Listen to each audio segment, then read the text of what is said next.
ಆಗ್ಲಿ ಮಳೆ ಕಡಿಮೆ ಆಗ್ಲಿ. ಬೇರೆಲ್ಲ ಹೈಬ್ರಿಡ್ ಗಳು ಏನಾಗ್ತಾರ, ಒಂದ್ ಮಳೆ ಜಾಸ್ತಿ ಇದ್ರೆ ಬರ್ತಾವ, ಇಲ್ಲ ಮಳೆ ಕಡಿಮೆ ಇದ್ರೆ ಬರ್ತಾವ. ಎರಡಕ್ ಸೆಟ್ ಆಗಂತದಂತೂ ಇಲ್ಲ. ಇನ್ನೊಂದು ಇದು ಮೀಡಿಯಂ ಸೈಜ್ ಬಿಗ್ ಬೋಲ್ ಅಷ್ಟೇ, ಮೀಡಿಯಂ ಸೈಜ್. ಕಾಯಿ ಟೈಟ್ ಇರ್ತದೆ ಇದ್ರದ್ದು, ಟೈಟ್ ಇರೋದ್ರಿಂದ ಹತ್ತಿ ಕೂಲ್ಡ್ ಹೊಡಿಯಲ್ಲ ಇದು, ಬೇರೆ ಏನಲ್ಲ.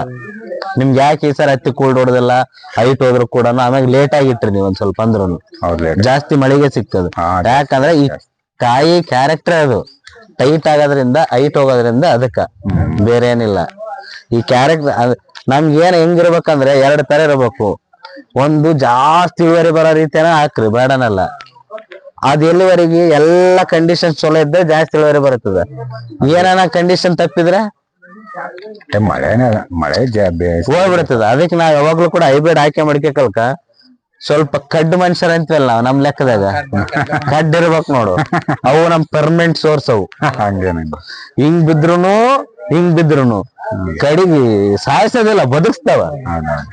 ಪೂರ್ತಿ ಮ್ಯಾಕ್ ಹೋಯ್ತಾವಲ್ಲ ಗೊತ್ತಿಲ್ಲ. ಅಂದ್ರೆ ಹೈಬ್ರಿಡ್ ಆ ತರ ಕ್ವಾಲಿಟಿ ಅದ. ಈ ವರ್ಷ ಕೂಡ ನಿಮ್ಗೆ ಗೊತ್ತಿರೋರಿಗೆ ಬಾಳ್ ಬೇಡ, 2-3 ಪ್ಯಾಕೆಟ್ 4 ಪ್ಯಾಕೆಟ್ ಹಾಕ್ಲಿ, ಅವರು ನೋಡ್ಲಿ ಕ್ಯಾರೆಕ್ಟರ್. ಏನ್ ಒಂದ್ ಹೊಸ ಹೈಬ್ರಿಡ್ ಬಂತಪ್ಪ ಒಂದ್ 5-6 ವರ್ಷ. ನಾವ್ ಹಿಂದಿನ ಕಂಪ್ನಿ ಹೆಸರು ಅಲ್ಲೂ ಹಂಗೇನ 5-6 ವರ್ಷ ಇದ್ವಿ, ಮುಗಿಸಿದ್ವಿ. ಮತ್ ಈಗ ಇದು ಚೆನ್ನಾಗಿ ಅನಿಸ್ತು, ಇದಕ್ ಬಂದ್ವಿ. ಈಗ ಹೇಳ್ರಿ, ಈಗ ನಿಮ್ಮ ಅಭಿಪ್ರಾಯ ಹೆಂಗ, ನೀವ್ ಎಲ್ಲಿ ತಗೊಂಡ್ ಬಂದ್ರಿ? ಈಗ